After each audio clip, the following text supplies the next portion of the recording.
forte é o nosso. Amém, meus irmãos. Podem se assentar, então. Eu vou pedir aos irmãos para abrirmos o Salmo 111. Nós vamos ler os versículos 1 e 2 para iniciarmos este estudo.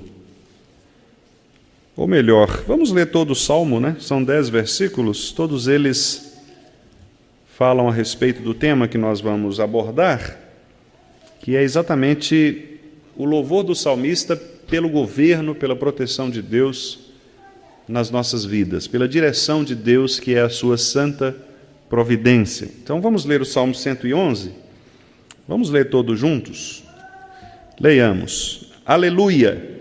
De todo o coração renderei graças ao Senhor, na companhia dos justos e na assembleia. Grandes são as obras do Senhor, consideradas por todos os que nelas se comprazem. Em suas obras há glória e majestade, e a sua justiça permanece para sempre. Ele fez memoráveis as suas maravilhas. Benigno e misericordioso é o Senhor. Dá sustento aos que o temem. Lembrar-se-á sempre da sua aliança. Manifesta ao seu povo o poder das suas obras, dando-lhe a herança das nações. As obras de suas mãos são verdade e justiça. Fiéis todos os seus preceitos. Estáveis são eles para todo sempre, instituídos em fidelidade e retidão. Enviou ao seu povo a redenção, estabeleceu para sempre a sua aliança. Santo e tremendo é o seu nome. O temor do Senhor é o princípio da sabedoria, revelam prudência todos os que o praticam. O seu louvor permanece para sempre. Amém. Os irmãos perceberam aqui com muita clareza o salmista elogiando, louvando, honrando as grandes obras do Senhor. Desde o versículo 2, as grandes obras devem ser consideradas por todos aqueles que veem nessas obras prazer, que se comprazem, que têm prazer ao observarem as obras do Senhor. E a partir do 3 ele começa a descrever características destas obras. Elas são gloriosas, são majestosas, elas revelam a justiça de Deus, o Deus que, no versículo 4, é benigno, é misericordioso, o Deus do versículo 5, que é o Deus que sustenta aqueles que o temem, no versículo 6, é aquele que manifesta no seu povo, na sua igreja, nos eleitos, o poder dessas suas obras. Estas obras que são, versículo 7, verdade, justiça, fidelidade, são estáveis, versículo 8, elas são criadas com fidelidade e retidão. E por tudo isso, tudo isso, revela o versículo 9, que é a redenção deste povo do Senhor. Em outras palavras, Deus criou todas as coisas como criou, com toda esta beleza, exatamente para cumprir o seu propósito de redimir um povo, eleger um povo e pagar o preço dos pecados deste povo. Portanto, irmãos, nós estamos vendo que a providência, ela é exatamente, como nós vimos na pergunta 18 do Catecismo Maior, ela é exatamente a maneira como Deus governa poderosamente, dirige de maneira santa, de maneira justa, de maneira sábia as suas criaturas, todas as ações delas para sua própria glória. É isso que nós temos, então, estudado nestas últimas quintas-feiras. E, apenas para lembrar os irmãos, nós falamos, das 3 maneiras de Deus demonstrar esta sua providência. Nós falamos primeiro sobre a preservação de toda a criação. Deus preserva sua criação. Deus criou, mas Ele não abandonou a sua criação. Ele permanece cuidando da sua criação, dando o alimento aos pássaros, aos campos, aos homens, enviando chuva, enviando sol, dando às pessoas a possibilidade de alimentar-se. Deus continua, então, preservando a sua criação, fazendo nascer as suas plantações, fazendo a água brotar, para que toda a criação possa permanecer glorificando o seu nome. Em segundo lugar, nós vimos que Deus também controla a sua criação. Ele não apenas preserva, mas ele controla soberanamente.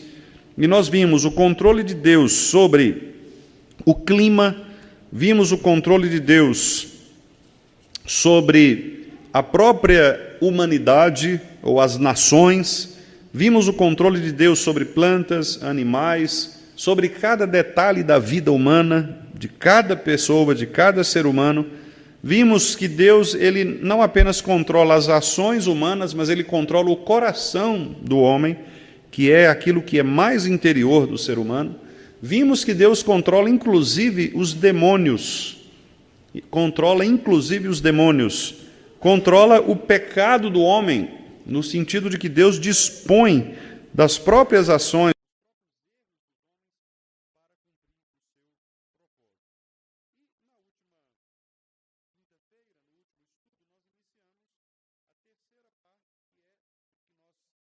Chamamos de concorrência, ou seja, é Deus agindo com o homem, Deus fazendo as coisas ocorrerem com as ações dos homens. A vontade de Deus, portanto, ela é uma vontade que é a sua causa primária.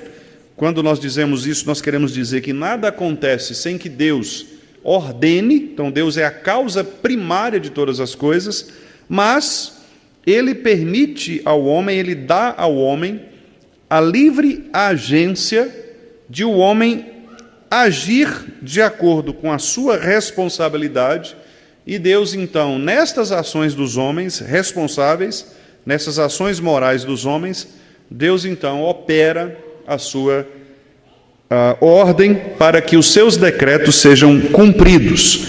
Então, nós vamos aqui abordar, três aspectos desta chamada concorrência, ou seja, Deus, ele usa a sua criação para cumprir os seus propósitos. Então, a primeira delas são as chamadas causas necessárias, ou seja, são as leis da natureza. Por exemplo, Deus, ele usa a lei, que é uma lei natural, né? A formação das chuvas. Então, ele usa aspectos da própria natureza. Deus, por exemplo, faz crescer as plantas naturalmente. Não há nenhum milagre no sentido extraordinário, né? A não ser o milagre da própria vida, que possui, que dá vida às plantas, aos animais, mas eles se reproduzem naturalmente. Por isso a biologia, por exemplo, pode estudar esses seres naturalmente, porque eles obedecem uma ordem natural, uma lei natural, né?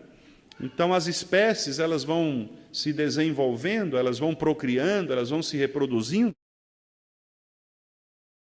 faz com que essas leis naturais, esses processos naturais sejam obedecidos. Então, por exemplo, uma pessoa não pode, né, chegar numa ponte e dizer assim, olha, eu vou pular dessa ponte porque eu tenho fé que Deus vai me segurar lá embaixo e eu não vou me esborrachar lá no asfalto, né? Por que a pessoa não vai fazer isso? Obviamente porque ela deve entender que a lei natural, que é a lei da gravidade, é uma lei criada por Deus, né? Por isso, inclusive, quando o diabo disse, olha, por que você não pula daí e os teus anjos vão te aparar, porque a Bíblia diz que os teus anjos têm poder para isso, o que Jesus fez? Ele não desafiou a regra da lei natural. Embora ele soubesse que, de fato, Deus poderia fazer isso, e continua podendo, né? Deus pode livrar alguém de uma queda de um prédio de 100 andares, se quiser. Mas, se ele fizer isso, ele estará fazendo algo sobrenatural, quer dizer, acima do que é natural, né? Das leis naturais. Mas o natural é que a pessoa caia e morra, né? Então, se ela desafiar uma lei natural, obviamente ela vai sofrer as consequências de uma lei natural. Se você quer atravessar a nado o Oceano Atlântico, por exemplo, né? Eu vou falar, eu vou lá em Portugal e eu não quero pagar passagem, eu vou nadando. né? Quer dizer, você pode tentar fazer isso, mas muito provavelmente, daqui a alguns metros, você vai começar a sentir alguns efeitos naturais, né? Porque o seu corpo ele não tem a preparação natural para isso, né? Então, é isso que significa lei natural. E Deus usa as leis naturais, né? Lei da gravidade, o nosso próprio corpo, a dinâmica do nosso corpo. Então, por que, por exemplo, que a atividade física é algo importante para o corpo humano? Ora, porque o nosso corpo ele depende deste movimento, né? Deus nos criou para esse movimento, né? Para que possamos exercitar os nossos músculos, uma alimentação mais saudável, né? Uma vida mais saudável, uma vida com menos influências externas, de preocupações, etc. Por quê? Porque essas questões são naturais, né? Se você, por exemplo, vive num ambiente de muito barulho, claro que os seus ouvidos vão ser afetados, você provavelmente vai ter algum problema de audição, né? Por quê?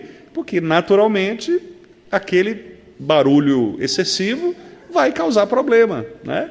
Então, Deus é poderoso para agir além destas coisas? Claro que é, mas Ele não desrespeita as leis que Ele próprio criou. Então, se Deus criou as leis naturais, Ele vai respeitar as leis naturais, a menos que Ele queira realizar algo sobrenatural. Mas, justamente por chamar sobrenatural, não é uma coisa que acontece todo dia, né? É algo que vai acontecer, talvez nem vá acontecer, né? Mas se acontecer, é porque Deus determinou dentro do seu decreto, da sua vontade, que aquilo acontecesse. Mas, ordinariamente, Deus age nos meios naturais, né? Então, por exemplo, vamos ver aqui, Salmo 104, versículos 13 e 14. O salmista, ele entende exatamente isso. Deus age com naturalidade, né? Deus não precisa, para que uma planta cresça, você não precisa invocar ali, né, algum tipo de poder sobrenatural. Basta você plantar a semente, regar, dar aquela semente um lugar adequado e ela vai prosperar, né? Vamos ver então o Salmo 104, 13 e 14. Vamos ler? Nós inclusive lemos, né, no estudo passado, mas vamos reler. Vamos lá. Do alto de tua morada regas os montes, a terra farta-se do fruto de tuas obras. Fazes crescer a relva para os animais e as plantas para o serviço do homem, de sorte que da terra tire o seu pão. Então, percebam que Deus age naturalmente, né? As plantas, os animais, né? Tudo isso que compõe a criação, cresce naturalmente. Então, se você planta plantas frutíferas, saudáveis, obviamente, de maneira natural, Deus vai fazer com que essas coisas prosperem, né? Ele vai dar a essas plantas a vida, a prosperidade, para que nós possamos nos alimentar delas, né? Se nós fizermos o contrário, por exemplo, atacarmos a criação, matarmos as plantas, os animais, o que vai acontecer? Também, de maneira natural, nós vamos ter ausência, carência dessas coisas, né? Naturalmente, nós vamos sofrer a influência, aliás, como já sofremos, né, a influência de modificar, de alterar a nossa ecologia, a nossa fauna, né, nossa flora, e a gente acaba alterando e sofrendo as consequências naturais de tudo isso. Então, por que há enchentes, por exemplo, nas grandes cidades? Porque nós entulhamos as grandes cidades de asfaltos, prédios, né, construções. A água não tem para onde ir. E a água, ela vai seguir um curso natural, né? Natural. Se você constrói num lugar que é o lugar de passagem dela, naturalmente isso vai ter problemas, se em algum momento ela resolver passar por ali, né? Então, são problemas que nós vivemos, né? E que nós mesmos causamos algumas vezes. Por que há desabamentos, deslizamentos de terra, as pessoas morrem nos morros, né, da nossa cidade, por exemplo? Porque as pessoas constroem em lugares propícios a isso. Você pode dizer, pastor, mas elas não têm para onde ir, não têm onde construir. Sim, concordo com isso. Mas esse é um outro problema, né? É uma questão de organização urbana, política, é um outro aspecto. Mas o que eu quero dizer é que a natureza, ela está aí para ser respeitada como a criação de Deus. Então, se você vai lá e coloca a sua casa no cume do monte, né, num lugar sem qualquer tipo de estrutura, claro que é muito possível que você vai ter problema se uma chuva durar por alguns meses, por exemplo, né? Então, o que é isso? É o homem desafiando as leis naturais. Deus usa as leis naturais para agir para o nosso bem, para o nosso favor. Então, quando nós olhamos para a criação divina, olhamos para a natureza e respeitamos as ordens naturais, a criação natural, nós somos bem-sucedidos, né? A gente pode ver isso, por exemplo, na própria formação da família, no casamento. Então, Deus diz, olha, é preciso ser homem e mulher, Deus criou assim, macho e fêmea. Então, há uma ordem, há uma estrutura. Quando o homem quer mudar essa estrutura, nós já sabemos, problemas são percebidos, né, nas Escrituras, nas sociedades e etc. Né? Então, toda vez que nós tentamos alterar um processo natural, nós vamos sofrer as consequências disso. Né? Então, por essa razão, nós precisamos valorizar as chamadas leis da natureza e evitar desafiar estas leis. Né? Devemos obedecer. Se o rio corre em direção ao mar, deixemos que ele corra em direção ao mar. Esta foi a ordem natural que Deus criou. Pastor, mas a gente não pode fazer um desvio, fazer um dique ali para jogar água? Podemos até fazer isso, mas respeitando todas aquelas situações naturais que foram criadas por Deus. Nós podemos usar a cultura, a administração da criação para o nosso bem, né? Nós vemos isso no Antigo Testamento, por exemplo. Abraão, que era riquíssimo, né, que possuía muitos animais, então diz o texto bíblico, né, alguns textos, que ele e Ló habitavam estas campinas, eles usavam, certamente cavavam os seus poços, né, os seus poços ali para alimentar os seus animais, etc., mas eles respeitavam aqueles ambientes que eram da criação do Senhor, né? Então isso é muito importante. O segundo aspecto, irmãos, são aquelas chamadas escolhas livres de agentes morais, que nós também falamos no estudo passado, né? Nós fizemos uma separação entre o livre-arbítrio, que nós entendemos que não existe, e a chamada livre agência, que é a capacidade que Deus deu a nós, seres humanos, por sermos criados à imagem e semelhança dele, de tomarmos as nossas decisões, contudo sabendo que as nossas decisões elas não vão mudar o plano de Deus, o decreto de Deus. Ou seja, no final das contas, nós vamos chegar exatamente onde Deus determinou que nós chegássemos, né? É como se Deus tivesse duas propostas, dois caminhos mesmo, como ele diz nas Escrituras, a porta estreita e a porta larga, né? Então você pode escolher um ou outro. Essa escolha, ela já está pré-ordenada por Deus, de maneira que, se eu escolher estar próximo de Deus, naturalmente eu vou usufruir de todos os benefícios que já estão decretados para aqueles que são íntimos do Senhor. Nós acabamos de ler, inclusive, aqui, né, no Salmo 111. O temor do Senhor é o princípio da sabedoria, revelam prudência todos os que o praticam. Então, quem pratica o princípio do saber, que teme a Deus, ele vai ser uma pessoa prudente, né? O versículo 5 também, dá sustento aos que o temem. Então quer dizer que Deus não sustenta os que não o temem? Sim, ele sustenta, mas é diferente. Porque no caso daqueles que temem o Senhor, mesmo em momentos difíceis, de escassez, de ausência, né, de falta, essa pessoa ela se sentirá próxima do Senhor. Então ela se sentirá cuidada pelo Pai, ela não se sentirá abandonada. Então a providência de Deus estará com esta pessoa, né? Então Deus reserva bênçãos para aqueles que fazem a sua vontade, e Deus revela punições, maldições para aqueles que o desobedecem. Então é exatamente assim. Fazendo uma coisa ou outra, esta pessoa estará cumprindo este decreto de Deus, este decreto secreto de Deus. Por que a gente fala secreto? Porque nós não sabemos. Nós só sabemos de Deus aquilo que Ele revela nas Escrituras. É a sua vontade revelada.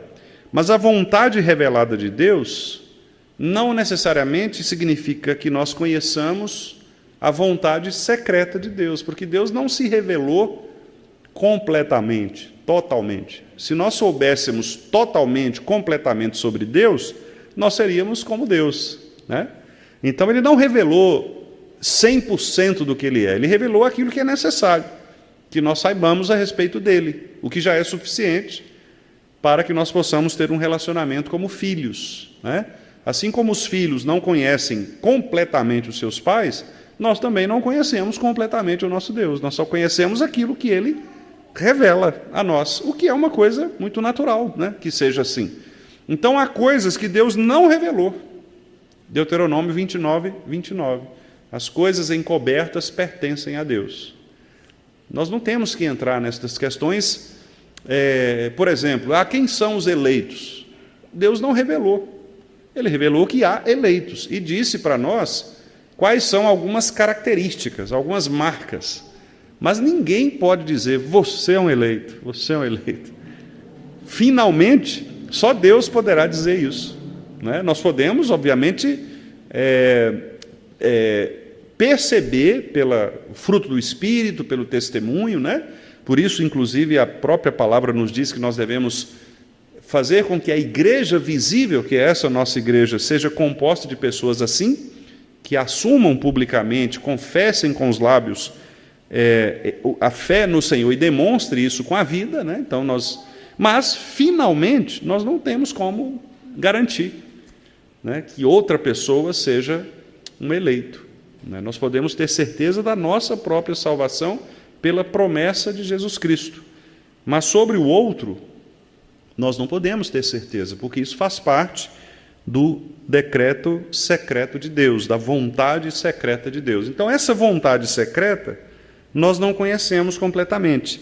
Por isso, Deus, às vezes, age por meio de nós, em nós, age conosco, muitas vezes endurecendo os corações, muitas vezes levando-nos à desobediência, não que Ele cause a desobediência, né, mas Ele permite que nós o desobedeçamos para que nós possamos exatamente crescer, experimentar, quem sabe até mesmo a sua disciplina, né? Como eu falei aqui na outra semana, às vezes Deus permite que um caso escandaloso apareça na igreja, por exemplo, para que Ele possa usar isto como um modelo de educação, de correção, né? Então Deus usa inclusive os nossos atos pecaminosos para cumprir a sua soberana vontade. Vamos ver um texto aqui, Deuteronômio 29, 4. Deuteronômio 29, 4.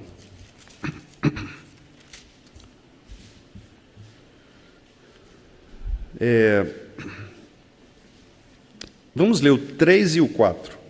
3 e 4. Moisés está falando para Israel, né? Ele está dizendo para Israel, olha, vocês viram tudo que Deus fez, perante nós, o que Ele fez a Faraó, o que Ele fez aos servos de Faraó. E aí os versículos 3 e 4, vamos ler? As grandes provas, Deuteronômio 29, 3. As grandes provas que os vossos olhos viram, os sinais e grandes maravilhas. Olha, vejam bem agora.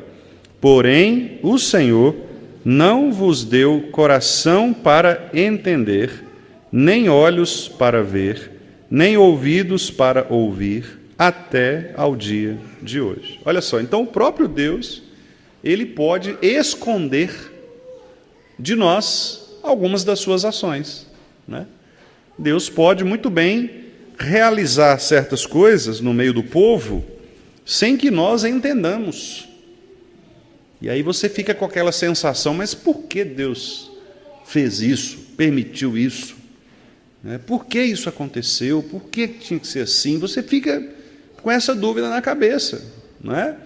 E não é pecado você ter esta dúvida na busca de uma compreensão.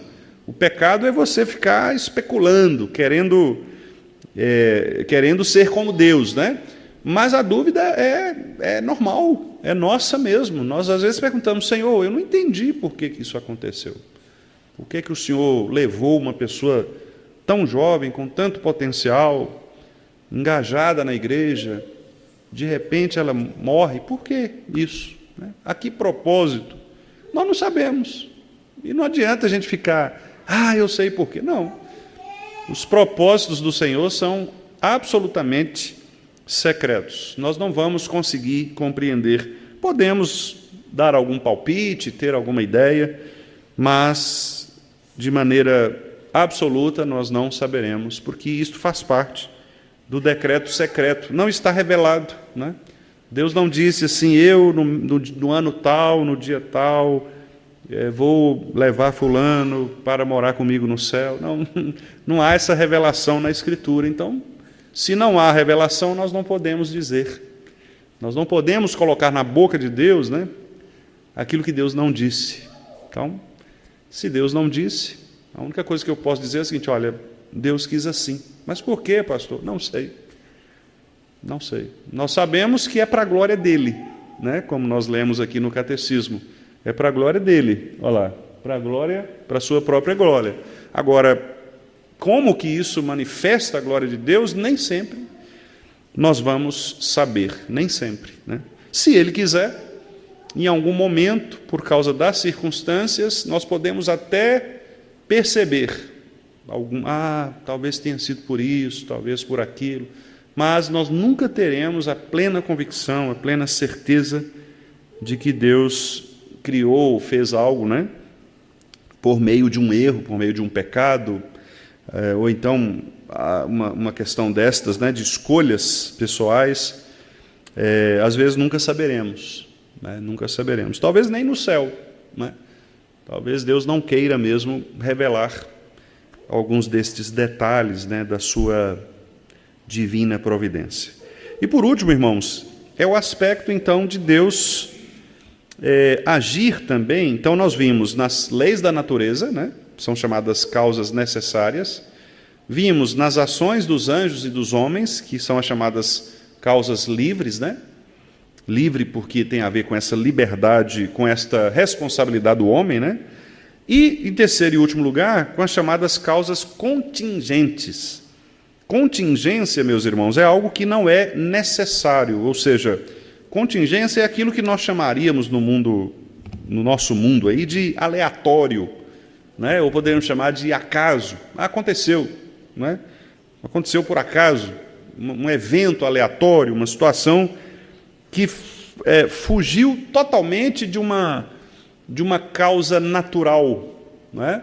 Aconteceu, e a gente não tem ideia. Talvez a gente tente buscar causas, mas, por exemplo, eu até citei, né, aquele caso que teve alguns anos, daquela rocha que se rompeu lá em Capitólio, a rocha lá do lago de Capitólio, né? Tinha algumas pessoas lá nas lanchas, os irmãos devem se lembrar desse episódio, e aí a rocha rompeu, né? Rompeu e matou algumas pessoas, caiu. Quer dizer, nós vamos tentar achar a explicação de tudo quanto é jeito. Já estava quebrado, viram, ninguém tomou providência. Quer dizer, vai tentar buscar uma situação, mas no fundo aconteceu. Assim, não dá para... Quer dizer, como é que você vai dizer: não, aquela pessoa estava ali naquela hora, naquele lugar, daquele jeito, naquela posição no iate, na lancha, para a pedra cair na cabeça? Não tem como, não existe uma lógica, não é matemática, uma lógica científica para você falar: não, tinha que ser assim, porque... Não, aconteceu, né? Acidentes. Então a pessoa para uma motocicleta, como aconteceu na minha adolescência, uma irmã da nossa igreja, muito querida, cantava no coral, um soprano maravilhoso, uma irmã muito engajada, pilotando moto, isso há muitos anos, né? Não havia nem tanto trânsito assim como tem hoje. Ela parou a moto e Ao parar, esqueceu de colocar o descanso da moto, e ela tirou o capacete, colocou o capacete. Quando ela tirou o pé, ela não suportou o peso da moto, caiu, bateu a têmpora no meio-fio e morreu. Simples assim. E aí você fala, mas por quê, né? Como? Quer dizer, não tem como explicar. Um acidente, uma situação que nós diríamos aleatória, né? Então, essas situações aleatórias, que alguns poderiam dizer acaso, né? Para nós, como nós cantamos no hino, acasos para mim não haverá, né? Nós cantamos no nosso hino, para nós não é acaso, não é uma coisa aleatória. Para nós é Deus agindo nisto que nós estamos chamando, então, de causas contingenciais, contingentes. Quer dizer, uma coisa que acontece, nós não sabemos explicar, não há uma razão lógica, mas aconteceu, né? O autor aqui, que eu tenho me baseado, o pastor Joel Bick, ele cita neste exemplo o caso de Ruth, né? Vamos ver lá, Ruth 2.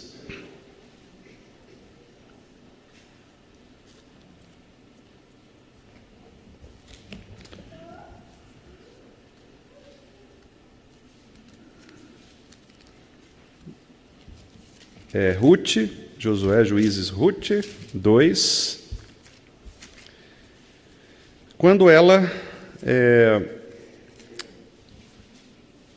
versículo 3, né?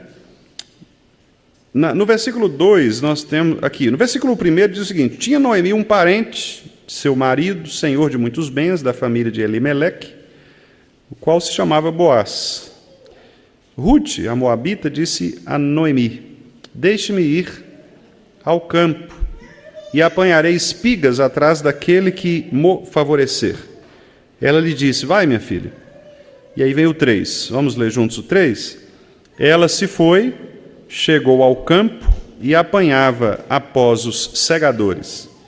Por casualidade, entrou na parte que pertencia a Boaz, o qual era da família de Elimeleque. Olha que interessante a citação do próprio versículo. O próprio versículo diz, por casualidade. Estão vendo? Quer dizer, o que daria a ideia para nós de que foi por acaso, ou seja, como se Deus não tivesse no controle, né? Se não, Deus não está no controle, aconteceu, foi um acaso, foi uma sorte.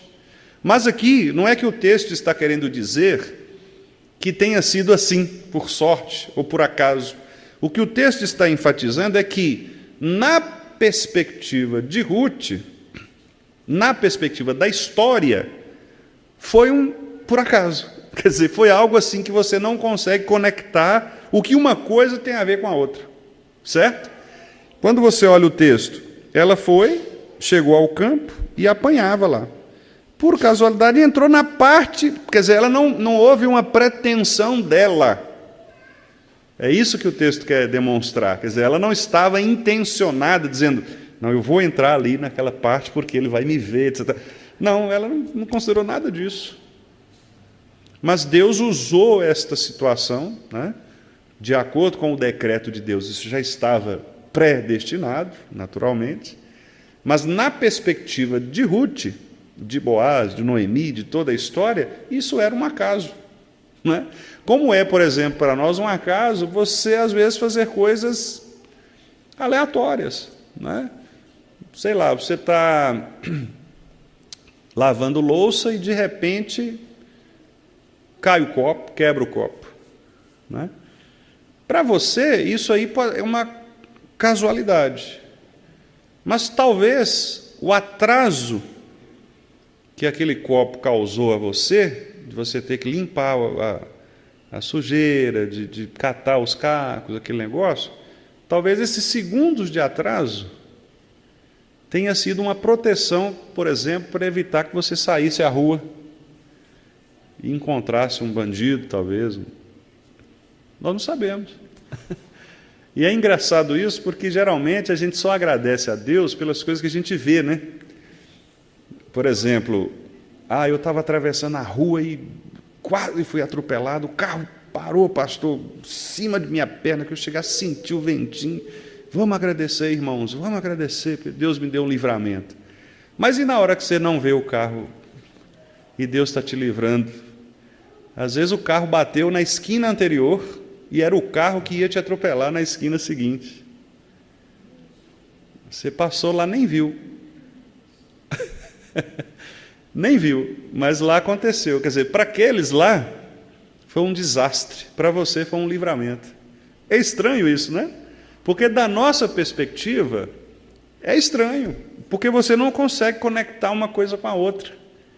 Né? Mas por que, Senhor, que aconteceu tal coisa com fulano? E não sei. Deus está tramando, desenhando, né? Trama aqui não no sentido negativo, né, pejorativo, de enganar, mas de construir mesmo, de fazer a trama, né, como se faz num tecido, né? Deus está ali costurando, Deus está conectando os fios, né, para que tudo se encaixe de acordo com o seu desejo eterno.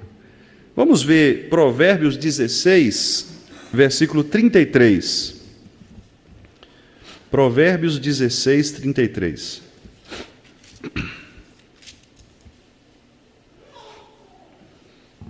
Então, de repente, você precisa decidir uma eleição de sociedade interna, por exemplo. Né? Nós vamos eleger agora, irmãos, o vice-presidente. O que a gente faz na eleição do vice-presidente? A gente faz o que esse versículo diz aqui, ó.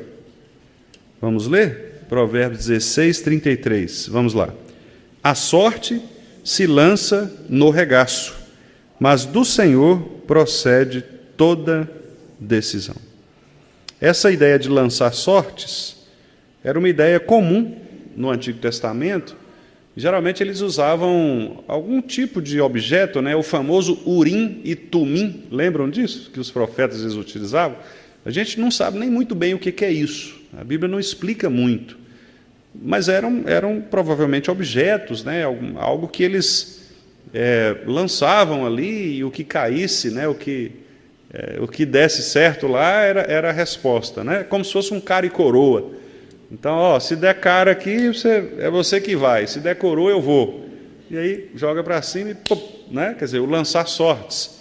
Então, quando você faz uma eleição, você lança sortes, ninguém ali sabe do resultado, né? Mas você escreve no papel, você fala, vou votar em fulano, e fecha o papelzinho, põe lá, e é sorte, nesse sentido. Nós estamos lançando uma sorte. Mas, diz o texto aí, do Senhor vem a decisão. Então, embora nós entendamos que é uma casualidade, ou seja, nós estamos, entre aspas, arriscando, a resposta final é do Senhor. No final das contas, sairá o resultado que Deus decidiu que saísse. Né? Por isso que eu até brinquei com os irmãos, né, nas eleições que eu participei das sociedades, que eu dizia o seguinte, olha, a gente ora no início, pede a Deus, né, para revelar o nome, vota na pessoa, a pessoa ganha e fala, eu não quero não, né? Fica estranho. Porque, assim, se a gente disse que é Deus que está controlando, se Deus manifestou a vontade dele na sorte das pessoas ali, então nós vamos entender que aquilo é vontade de Deus, né? Não deveria nem ter questionamento. Deus, eu não sou capaz. Mas Deus escolheu você. Mesmo você não sendo capaz, Ele te escolheu. Então, Ele tem um propósito nisso, né? Ouça o propósito do Senhor. Nós lançamos sortes, a sorte caiu sobre fulano, e é você, meu caro. Não adianta reclamar, não. Né? É você porque Deus escolheu. Essa é uma interpretação que eu tenho. Né? Claro que é uma decisão de consciência. Há irmãos que dizem, não, pastor, não quero. Nós respeitamos, claro, né? Nós não devemos impor sobre a consciência de ninguém. Mas eu interpreto dessa maneira. Eu penso que se nós oramos, se Deus permitiu que nós, né, votássemos, e a escolha foi aquela, vamos glorificar a Deus, louvado seja o Senhor quis manifestar essa escolha, né? Ainda que nós concordemos ou não, foi a escolha que o Senhor nos deu, né? Então, o pastor Joel Bick coloca aqui, eventos tão tão aleatórios quanto o lançamento de sortes, por exemplo, né? Que hoje a gente poderia até comparar com uma eleição, ou então, sei lá, jogar um dado, por exemplo, né? Algum tipo de coisa assim, que parece uma coisa bem aleatória mesmo. Até isso são coisas determinadas por Deus, né? Então, meus irmãos, é interessante, porque isso mostra que Deus está mesmo no controle de cada detalhe, né?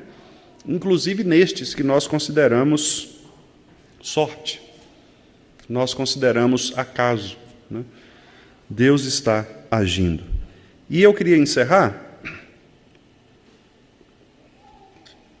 citando aqui o trecho do pastor Bick. Ele diz assim: embora a providência de Deus opere através dos meios, o fato de que Deus é a causa primária e soberana significa que ele também pode operar sem os meios, contra os meios, ou muito acima dos meios. O Senhor pode fazer milagres de poder sobrenatural sem meios comuns, como, por exemplo, transformar mais de 100 galões de água em um vinho delicioso. Deus é capaz de trabalhar por meio dos contrários. Ele pode usar a opressão para fortalecer o seu povo. Ele pode usar a desobediência de um profeta para ganhar pagãos, como no caso de Jonas, né? Ele pode usar a perseguição para aumentar o evangelho, porque aí as pessoas vão se tornar mais firmes e vão pregar com mais fervor. Deus pode derrubar muralhas de uma cidade com o sopro de uma trombeta, como lá em Josué, em Jericó, né? Derrotar um exército com 300 homens segurando jarros e tochas. Capacitar um servo para abater 1000 soldados com uma queixada de jumento. Os irmãos lembram disso, né? Ou seja, aí ele conclui: a vitória não é alcançada pelo tamanho, pela força ou pelo equipamento de um exército, mas no nome do Senhor. Devemos, portanto, viver pela fé, não por vista. Quando parecer que as providências de Deus agem contra suas promessas, não devemos desistir. Nada é mais seguro do que as promessas de Deus, apoiadas pelo poder de Deus, cumpridas no Cristo de Deus. Eu quis encerrar assim para mostrar aos irmãos que o crente, ele não vive de acordo com a providência, ele vive pela fé. Porque você pode olhar para as coisas e você não perceber nada dando certo na sua perspectiva. Lembra de José no buraco, né? Para José tinha acabado tudo, ele ia morrer. 13 anos depois ele era governador do Egito. Para Ruth e Noemi tinha acabado. Apareceu Boaz, que resgatou a terra, né? De Boaz veio Davi, de Ruth veio Davi, né? Ou seja, quando parecer que nós estamos no olho do furacão, no buraco, né? Estamos no pior momento, não desista, porque nós não agimos pelas circunstâncias, nós agimos pela promessa, pela fé. Deus pode usar coisas contrárias aos meios. Ah, mas o médico falou que ele não vai sobreviver. Sim, a gente vai ficar triste, mas por que nós vamos orar? Ou a gente acredita que Deus pode ressuscitar aquela pessoa, então, para que orar? Então a gente já ora pelo consolo, né? Ó, Senhor, o médico falou que vai morrer mesmo, então console a família, né? Não, nós não oramos assim. O que a gente ora? Senhor, se for da tua vontade, o Senhor pode restabelecer a saúde. E pode mesmo, porque nós atuamos pela fé e não pelo que nós estamos vendo. O aparelho lá está mostrando que a vida está indo embora, mas Deus pode reverter, não é assim? Então observe que a vida do crente é uma vida de fé, sabendo que Deus, ele Ele opera do modo como Ele quer operar, pelo poder da sua vontade, que pode ser sem os meios. Deus pode curar uma pessoa sem remédio algum.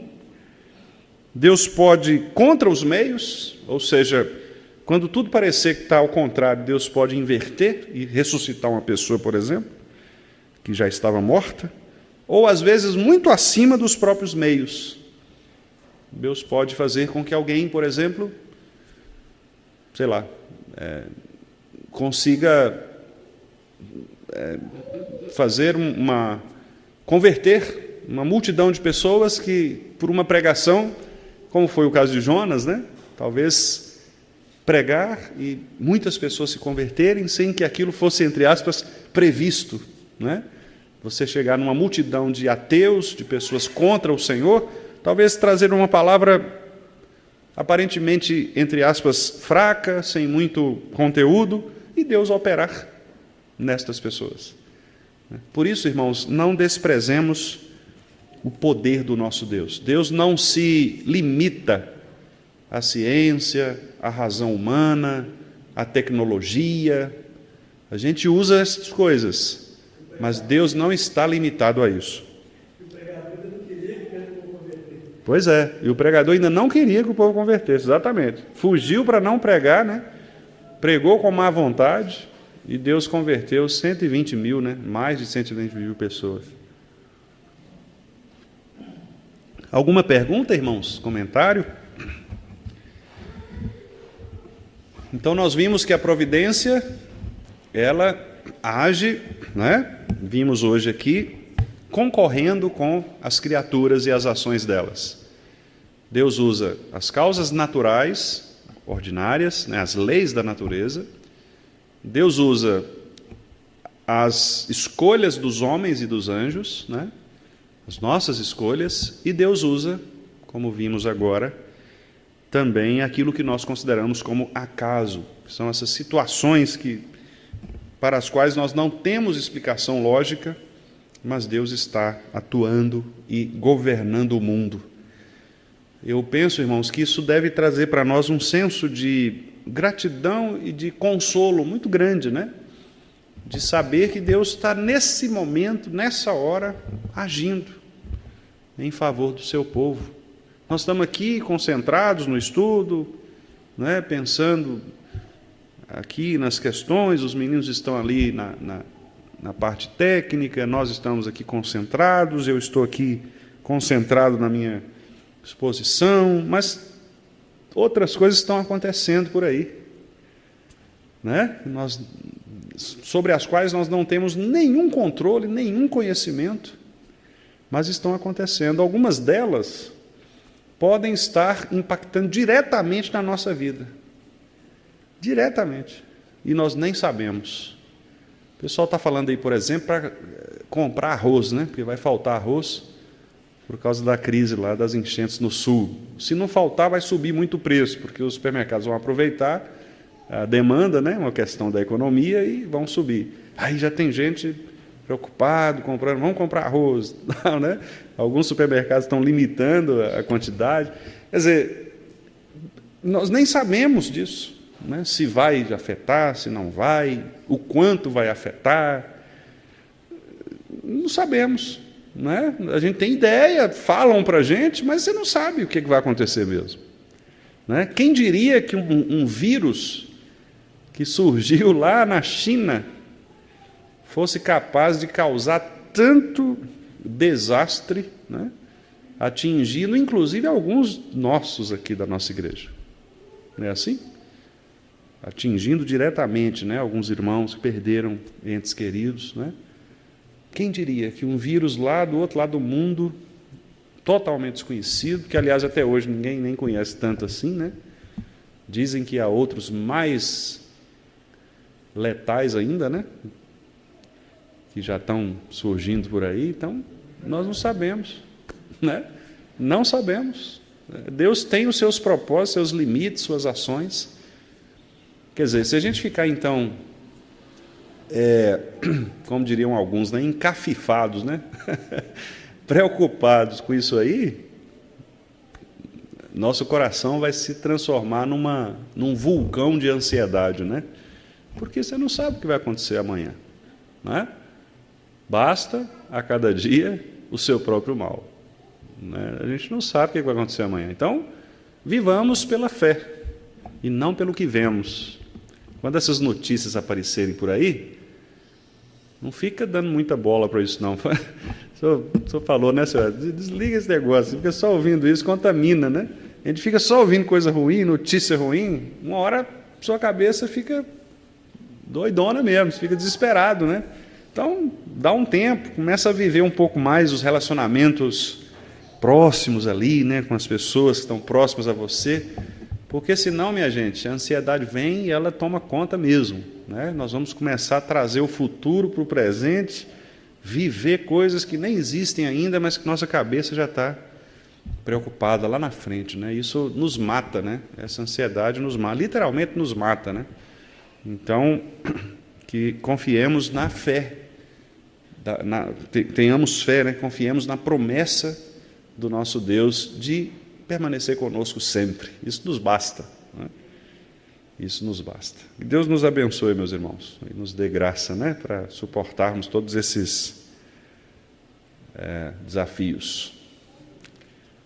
Sim, irmão Edson.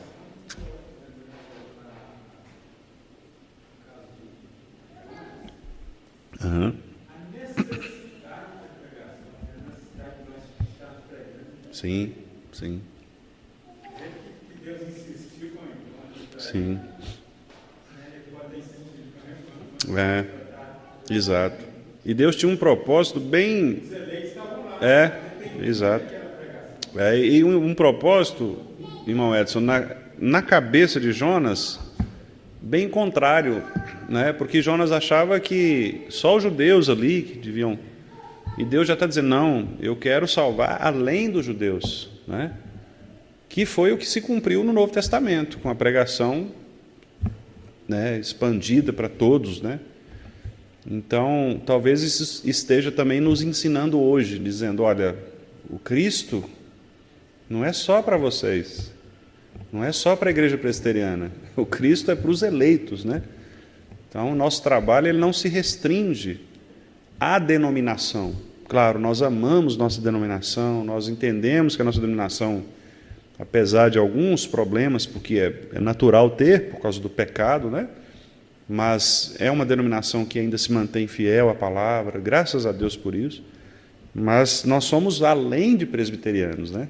Nós somos eleitos do Senhor Jesus Cristo, de todo povo, toda tribo, toda língua, nação, né? Então, ali em Jonas a gente já vê isso. Jonas preocupado com Israel, não, Deus não pode salvar a gente que não é, né?